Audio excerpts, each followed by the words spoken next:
అరే రే మళ్ళీ అమ్మా నాన్న గొడవ పడుతున్నారు. ఇప్పుడు ఏదో ఒకటి చేసి వీళ్ళిద్దరిని కలపాలి. ఐడియా నాన్న, మీది లవ్ మ్యారేజా అరేంజ్డ్ మ్యారేజా? నీకెందుకు రావన్నీ మూసుకొని చదువు. ప్లీజ్ చెప్పు నాన్న. లవ్ మ్యారేజే అయితే సరదాగా మీ లవ్ స్టోరీ చెప్పొచ్చు కదా నాన్న. ఇప్పుడు ఎందుకు లేరా అవన్నీ? నాన్న నాన్న ప్లీజ్ నాన్న చెప్పు నాన్న. ప్లీజ్ నాన్న నాన్న ప్లీజ్ నాన్న. అడుగుతున్నాడుగా చెప్పండి.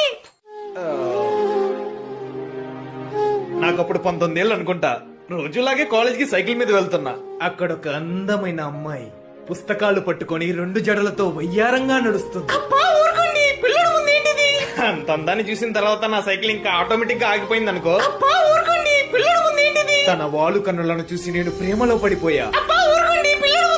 తను కూడా నన్ను ప్రాణం కన్నా ఎక్కువగా ప్రేమించింది. మేము పెళ్లికి ముందే సినిమాలని, షికార్లని, పార్కులని ఓ తిరిగే వాళ్ళం. తర్వాత వాళ్ళ ఇంట్లో మా పెళ్లికి ఒప్పుకోలేదని వేరే వాడిని చేసుకుని వెళ్లిపోయింది. అంటే మీరు ఇప్పుడు చెప్పింది నా ఫస్ట్ లవ్ అంజలి గురించి. ఉంది. ఏం చేస్తావు? డివోర్స్. అయ్యో బాబు ఏంటిది?